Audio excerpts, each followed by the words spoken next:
Audiolibro ¿Soy realmente un cristiano? Por Mac McKinley. Capítulo 3. No eres cristiano, solo porque te agrade Jesús. En 1966, John Lennon creó un revuelo al jactarse de que los Beatles eran más populares que Jesús. Muchos se escandalizaron por la arrogancia de Lennon, pero podría ser que, en ese momento en la historia, lo fuesen. Los Beatles estaban en medio de una racha de 10 años de éxito en todo el mundo, algo pocas veces visto. Desde una perspectiva más amplia, por supuesto, la fama de Lennon fue de corta duración.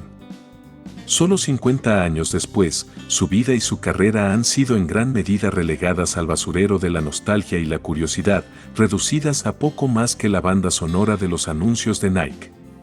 Jesús, en cambio, sigue creciendo en popularidad con cada año que pasa, por no hablar del hecho de que la gente ha estado hablando de él desde hace 2000 años. Las revistas semanales de noticias saben que si colocan una imagen de Jesús en sus portadas en Navidad y Pascua, venderán más copias. Los productores de cine saben que las películas sobre Jesús a menudo tienen buenos resultados en la taquilla.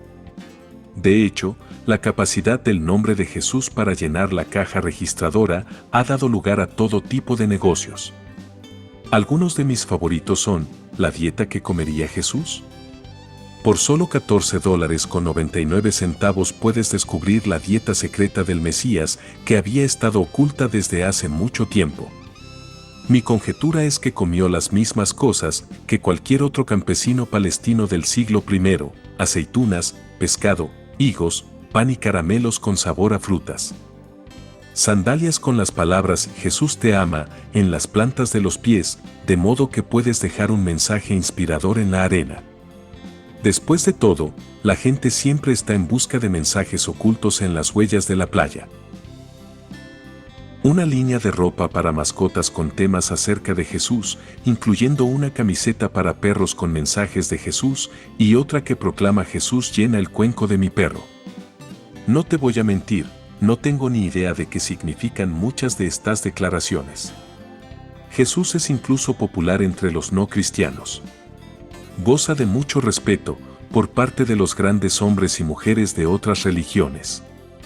El 14º Dalai Lama, uno de los líderes principales del budismo tibetano, llamó a Jesús una persona iluminada y lo promocionó como un gran maestro. El líder hindú, Mahatma Gandhi, escribió afectuosamente acerca de Jesús, la gentil figura de Cristo, tan paciente, tan amable, tan cariñoso, tan lleno de perdón que enseñó a sus seguidores a no tomar represalias cuando se es abusado o golpeado, sino a poner la otra mejilla. Pensé que era un bello ejemplo del hombre perfecto. 2. El famoso científico Albert Einstein una vez dijo a The Saturday Evening Post: soy judío, pero estoy cautivado por la luminosa figura del Nazareno, Jesús. Nadie puede leer los evangelios sin sentir la presencia real de Jesús. Su personalidad palpita en cada palabra. Ningún mito está lleno de tanta vida. 3. Incluso el Corán se refiere a Jesús como profeta y mensajero de Dios. ¿Qué debemos hacer con la popularidad de Jesús? No es difícil entender que ser cristiano implica que te agrade Jesús y que alguien a quien no le agrade Jesús probablemente no sea cristiano.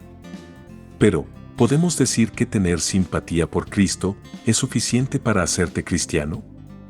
Si los budistas, los hindúes, los musulmanes e incluso los ateos pueden pensar que Jesús fue una gran persona, entonces, ciertamente, no podemos decir que seas cristiano simplemente porque Jesús te caiga bien. En los relatos de los evangelios, una y otra vez, Jesús se encuentra con personas que simpatizan con él, que le respetan y aprueban lo que perciben como su mensaje. Pero luego Jesús se da la vuelta y les dice que no son sus discípulos, que les falta algo. Por ejemplo, Juan 3, Lucas 9, 57 a 62, Lucas 18, 18 al 22. Tienes que creer. No eres cristiano simplemente porque te agrade Jesús. Ser cristiano significa creer en Él. Es decir, debes tener fe en Él. Es importante que veas esto, así que no quiero que lo aceptes solo porque yo lo diga. Considera lo que la Biblia dice. Aquí tienes solo 4 de los muchos pasajes donde se enseña la necesidad de la fe, porque de tal manera amó Dios al mundo, que ha dado a su Hijo unigénito, para que todo aquel que en él cree, no se pierda, mas tenga vida eterna. Porque no envió Dios a su Hijo al mundo para condenar al mundo, sino para que el mundo sea salvo por él. El que en él cree, no es condenado, pero el que no cree, ya ha sido condenado, porque no ha creído en el nombre del unigénito Hijo de Dios. El que cree en el Hijo tiene vida eterna. Juan 3, 16 al 18 y 36. Entonces le dijeron, ¿qué debemos hacer para poner en práctica las obras de Dios? Respondió Jesús y les dijo, esta es la obra de Dios, que creáis en el que Él ha enviado. Juan 6, 28 al 29. Pero ahora, aparte de la ley, se ha manifestado la justicia de Dios, testificada por la ley y por los profetas, la justicia de Dios por medio de la fe en Jesucristo, para todos los que creen en Él. Porque no hay diferencia, por cuanto todos pecaron, y están destituidos de la gloria de Dios, siendo justificados gratuitamente por su gracia, mediante la redención que es en Cristo Jesús, a quien Dios puso como propiciación por medio de la fe en su sangre, para manifestar su justicia, a causa de haber pasado por alto, en su paciencia, los pecados pasados. Romanos 3, 21 al 25. Pero sin fe es imposible agradar a Dios, porque es necesario que el que se acerca a Dios crea que le hay, y que es galardonador de los que le buscan. Hebreos 11, 6. En estos pasajes queda bastante claro que la fe es esencial para ser un auténtico cristiano. Jesús dice que la vida eterna viene por medio de creer. Pablo dice que los beneficios de la muerte de Cristo vienen por la fe. Y el autor de Hebreos dice que agradamos a Dios por la fe. La fe separa a los verdaderos hijos de Dios de los que meramente respetan a Jesús. No eres cristiano si no tienes fe en el Hijo de Dios. Si tienes esa fe, eres cristiano. Estas declaraciones requieren una mayor clarificación y calificación, por supuesto, pero te dan las pautas generales de lo que la Biblia enseña. ¿Qué quiere decir la Biblia con la palabra fe? Usamos la palabra fe para describir todo tipo de cosas.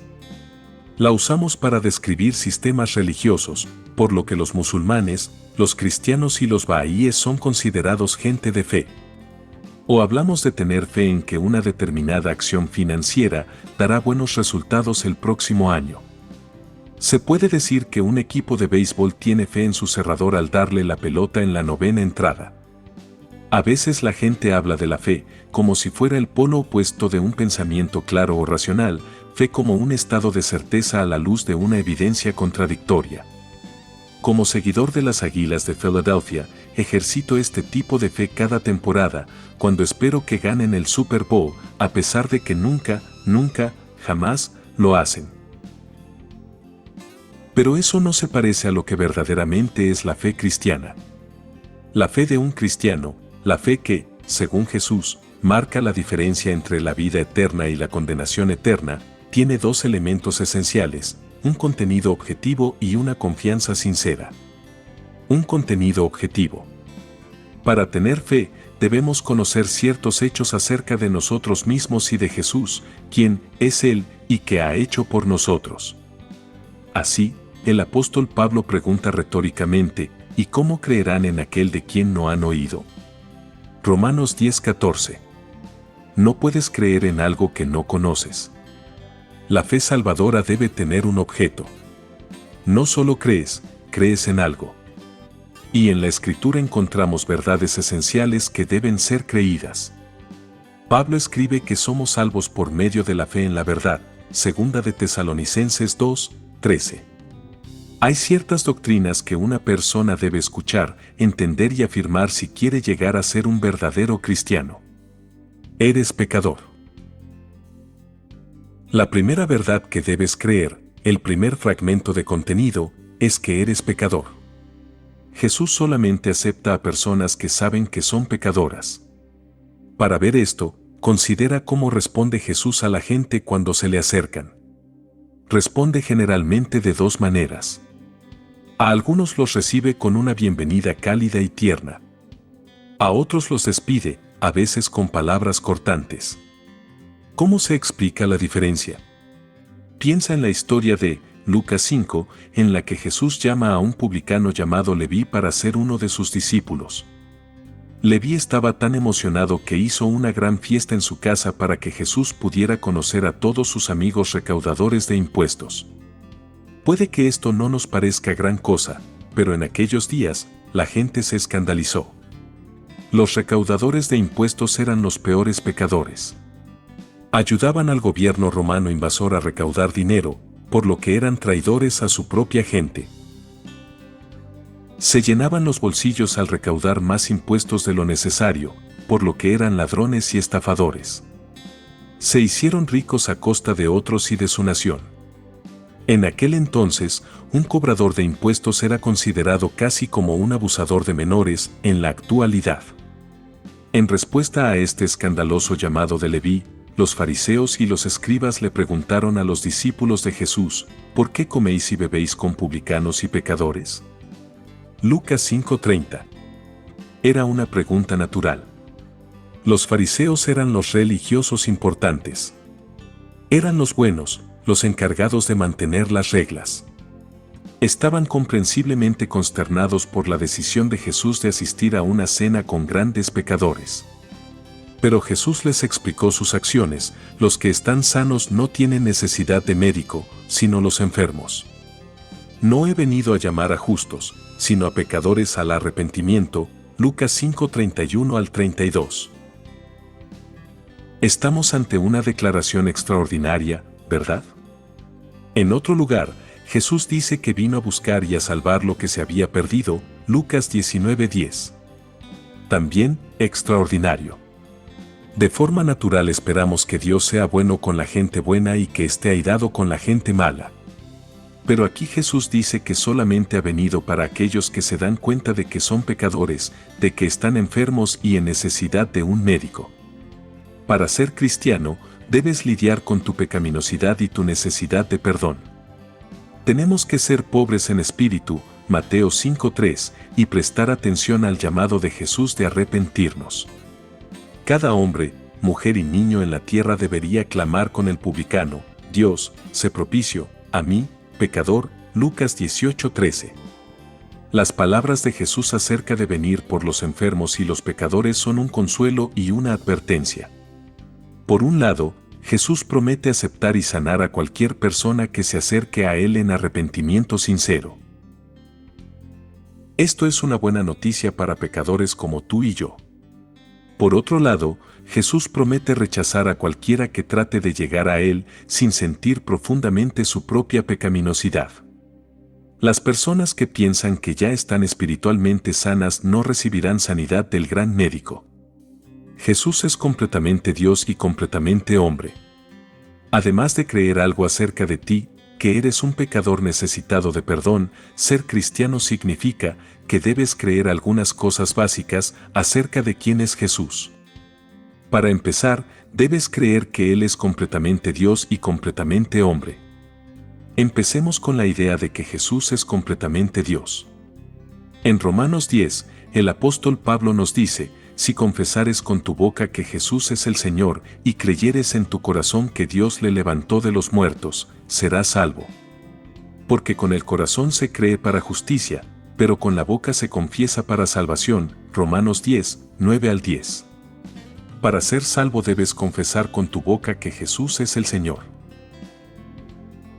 Aquí el énfasis de Pablo no está tanto en el modo de la confesión, con tu boca, sino en el contenido de nuestra confesión: Jesús es el Señor. Debemos reconocer, creer, confesar y proclamar que Jesús es el Señor. Ahora bien, voy a decir algunas cosas más sobre el señorío de Jesús en un momento. Pero aquí quiero señalar que la confesión Jesús es el Señor es, entre otras cosas, una confesión de la divinidad de Jesús, su naturaleza divina. Piensa en el dubitativo Tomás, inclinándose ante Jesús resucitado y diciendo: Señor mío y Dios mío. Juan 20, 28. Una vez que los apóstoles se dieron cuenta de que Jesús era Dios, el término Señor se impregnó con la divinidad de Cristo. Pablo también se refiere a Jesús como Señor, de tal manera que deja claro que él considera a Jesús como Dios mismo. El erudito del Nuevo Testamento Larry Hurtado sugiere que invocar el nombre del Señor es una expresión bíblica frecuente para la adoración a Jehová 4. Así que el apóstol a menudo cita pasajes del Antiguo Testamento que hablan acerca de Dios y los aplica directamente al Señor Jesús. 5. La divinidad de Jesús es una doctrina cristiana esencial, ya que solo una persona infinita y sin pecado podía recibir el castigo infinito que nuestros pecados merecían. Si Jesús no es Dios, Él no puede salvarnos. No obstante, también debemos creer que Jesús es completamente hombre. Algunas naciones en la iglesia cristiana primitiva lucharon menos con la idea de la divinidad de Jesús y más con la idea de su humanidad. Creían que Dios había venido a ellos en la persona de Jesucristo. Sin embargo, no podían imaginarse que Dios pudiera existir plenamente en carne humana, vivir como un ser humano y sufrir y morir como un hombre. Les parecía demasiado. ¿Cómo podría Dios caer tan bajo? Para hacer frente a esta confusión, el apóstol Juan escribió una declaración aclaratoria para la iglesia: en esto conoced el Espíritu de Dios, todo espíritu que confiesa que Jesucristo ha venido en carne, es de Dios, y todo espíritu que no confiesa que Jesucristo ha venido en carne, no es de Dios, y este es el espíritu del anticristo, el cual vosotros habéis oído que viene, y que ahora ya está en el mundo. Primera de Juan 4:2-3. Así como Jesús solo nos puede salvar si es plenamente divino, igualmente solo nos puede salvar si es plenamente humano. Solo un humano puede ocupar el lugar de otro humano, recibiendo el castigo que merecemos. Solamente un miembro de la raza humana podía deshacer la maldición que Adán había traído sobre nosotros. Romanos 5:12-21. Solo alguien que conociera la fragilidad y la debilidad de ser un hombre podía ser un sacerdote compasivo y misericordioso para nosotros. Hebreos 4:14-16. Por tanto, un cristiano es alguien que confiesa tanto la divinidad como la humanidad de Jesús. Los autores del Nuevo Testamento serían incapaces de imaginar una formulación del cristianismo que rechazara estas creencias. Jesús, el Dios hombre que salva por medio de su muerte. Ser cristiano significa creer algo acerca de quién es Jesús, pero también significa creer algo acerca de lo que vino a hacer. Debes creer que Jesús es el Dios hombre y tienes que creer que Él es el Dios hombre que vino a buscar y a salvar a los perdidos mediante su muerte en la cruz y su resurrección. Esto nos lleva al corazón mismo del cristianismo. Empecemos considerando la cruz. En la cruz, Jesús llevó la maldición de la muerte que nuestros pecados merecían. Gálatas 3:13. En la cruz, Él recibió la ira de Dios que nosotros merecíamos por nuestros pecados. Romanos 3:24-25. En la cruz, Jesús cargó con la culpa que merecíamos por nuestros pecados, por lo que ahora no hay condenación para nosotros. 2 de Corintios 5:21, Romanos 8:1. Cuando nos fijamos en la predicación apostólica en el libro de los Hechos, vemos que se proclamaba la crucifixión de Cristo como una parte esencial del mensaje cristiano. Por ejemplo, Hechos 2:23, 3:15, 4:10, 26, 22-23. La muerte de Cristo es tan fundamental para el cristianismo que Pablo incluso puede referirse a la proclamación cristiana como la palabra de la cruz. 1 de Corintios 1:18. Puesto que esto es cierto, los seguidores genuinos de Cristo deben creer que la muerte de Jesús es suficiente para salvarlos de sus pecados. Debemos ser capaces de decir con el apóstol Pablo: y lo que ahora vivo en la carne, lo vivo en la fe del Hijo de Dios, el cual me amó y se entregó a sí mismo por mí. Gálatas 2:20. El fallecido Leon Morris escribió, para decirlo sin rodeos y con claridad: si Cristo no es mi sustituto, sigo ocupando el lugar de un pecador condenado. Si mis pecados y mi culpabilidad no son transferidos a Él, si Él no los tomó sobre sí mismo, entonces ciertamente permanecen conmigo. Si Él no se ocupó de mis pecados, debo afrontar sus consecuencias. Si mi castigo no fue llevado por Él, todavía está sobre mí. 6. Cada creyente en Cristo debe afirmar la verdad de que Cristo murió en el lugar de los pecadores. Jesús fue resucitado corporalmente de entre los muertos. La resurrección de Cristo no recibe toda la atención que recibe la crucifixión. Los cristianos a veces son culpables de tratarla como una especie de final cósmico feliz tras la narración de la pasión. Pero no hay duda de que creer en la resurrección está también en el centro de lo que debes hacer para ser cristiano. Recuerda las palabras de Pablo: si confesares con tu boca que Jesús es el Señor, y creyeres en tu corazón que Dios le levantó de los muertos, serás salvo. Romanos 10:9. La resurrección de Cristo era esencial para nuestra salvación. Pablo escribió en otra parte: si Cristo no resucitó, vana es entonces nuestra predicación, vana es también vuestra fe. 1 Corintios 15:14. ¿Por qué era esencial? Mi amigo Sam Ashberry describe la resurrección como la firma de Dios en la obra de Cristo y nuestra salvación. 7. Piensa en cómo el repartidor de FedEx llega a tu puerta y te pide que firmes un paquete. Tu firma indica que aceptas la entrega y que la transacción se ha completado satisfactoriamente. De la misma manera, Dios muestra su satisfacción con el sufrimiento y la muerte de Cristo, resucitándolo de entre los muertos. Véase el argumento de Pedro en Hechos 2:22 al 36. La resurrección de Cristo muestra que Jesús es quien dijo que era y que logró la salvación que vino a asegurar. Si no hubiera resurrección, entonces Jesús todavía estaría en la tumba, incapaz de ayudarnos, salvarnos y mediar por nosotros. La resurrección de Cristo es de vital importancia. Está en el corazón mismo de la salvación que Cristo ofrece a su pueblo. Como Pablo nos dice: porque primeramente os he enseñado lo que asimismo recibí, que Cristo murió por nuestros pecados, conforme a las Escrituras, y que fue sepultado, y que resucitó al tercer día, conforme a las Escrituras. 1 Corintios 15:3 al 4. Si crees en tu corazón que Dios levantó a Jesús de entre los muertos, serás salvo. Jesús es el Señor. Hay algo más que debes creer para ser cristiano. Debes creer que Él es el único Señor. Debes creer que Él es el Señor, porque Él es Dios y creó el mundo, sí, pero también tienes que creer que Él es tu Señor o autoridad suprema, porque te ha redimido para sí mismo como uno de los suyos. Después de su crucifixión y resurrección, Jesús declara que toda potestad me es dada en el cielo y en la tierra. Mateo 28:18. El Hijo Divino se sometió al Padre Divino al máximo, por lo que el Padre todas las cosas las sujetó debajo de sus pies. 1 Corintios 15:27. El Padre exaltó al Hijo. Hebreos 1:8 al 9. El que fue crucificado, dice Pedro, es el Señor y Cristo. Hechos 2:36. El apóstol Pablo resume la divinidad, la humanidad, el sufrimiento, la resurrección y la autoridad de Jesús en una sola declaración gloriosa.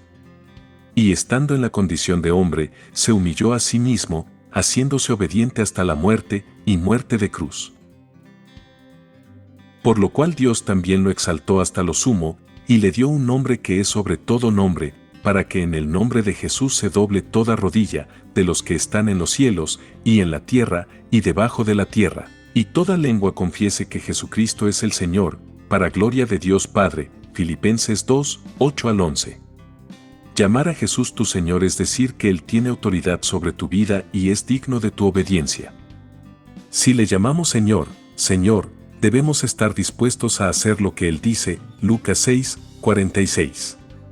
Él es la cabeza de su iglesia. Efesios 5:22 al 24, y un día volverá para que su señorío sea reconocido por todos. La pregunta para ti es si estás de acuerdo con que las 5 afirmaciones anteriores son ciertas. Si no es así, la Biblia deja claro que no eres un cristiano genuino. Como dice un autor, aquellos que rechazan estas doctrinas fundamentales de la fe cristiana no pueden ser salvos, no importa lo estupendos que sean y lo bien que se comporten. Ser bueno no es suficiente.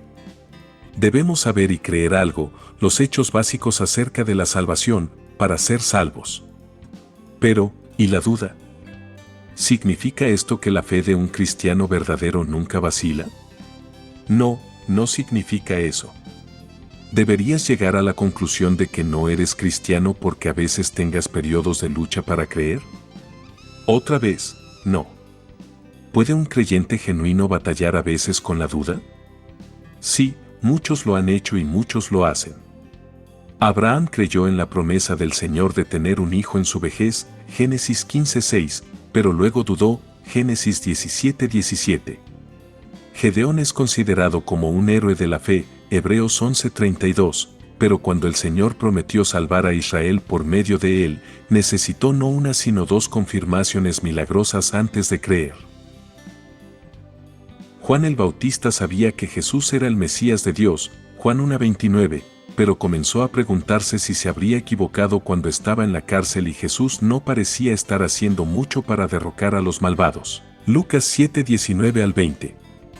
Pedro caminó sobre el agua hasta que el viento se hizo más fuerte. Sus dudas comenzaron a desplazar su fe en el poder de Jesús para mantenerlo seco, Mateo 14:28-31. Incluso fuera de las páginas de la Escritura, Agustín, Martín Lutero, William Cooper y millones de otros cristianos han luchado en diferentes momentos y en diferentes grados con el miedo y la duda. Si somos honestos, hay momentos cuando todos los hechos parecen contradecir la palabra de Dios y nuestros nervios nos traicionan. Es en esos momentos, cuando necesitamos estar en estrecha relación con otros hermanos y hermanas en la congregación local. Cuando nuestra vista está momentáneamente borrosa, necesitamos a otros que puedan ver con más claridad para ayudarnos a luchar a través de la duda. Cuando hay que enfrentar este tipo de luchas, los cristianos no se limitan meramente a echar por la borda las doctrinas de la fe. Por el contrario, nos animamos unos a otros a confiar en la palabra y en la sabiduría de Dios, y a clamar, como el hombre que exclamó a Jesús, creo, ayuda mi incredulidad, Marcos 9:24. La duda es una experiencia común para los verdaderos creyentes. Aún así, si queremos ser fieles a la enseñanza de la Biblia, debemos insistir en que hay una doctrina objetiva que debe ser creída por cualquiera que sea un cristiano genuino. Aquí es donde nos separamos de nuestros amigos que tienen otras creencias autofabricadas o que no tienen creencias en absoluto, incluso si respetan a Jesús como un profeta o un gran maestro. Muchas personas disfrutan de la enseñanza de Cristo en las bienaventuranzas. Pero el asunto más importante es si creen que el hombre que enseñó estos principios era en realidad Dios encarnado, quien después moriría por los pecados de su pueblo, resucitaría de los muertos y se convertiría en su Señor. Una confianza sincera. Me he pasado la mayor parte de este capítulo argumentando que un verdadero cristiano debe creer en la verdad factual de ciertas proposiciones. Pero también debo dejar muy claro que la creencia bíblica o la fe es más que un asentimiento intelectual a un conjunto de propuestas de verdad. La creencia bíblica o la fe es una confianza personal y sincera en una persona. La diferencia entre estos dos tipos de creencia no es demasiado difícil de ver. El asentimiento intelectual es como hacer un gesto negativo con la cabeza a alguien que pasa a tu lado mientras sigues felizmente con tu camino. Una confianza personal y sincera, sin embargo, significa cambiar la dirección en la que estás caminando.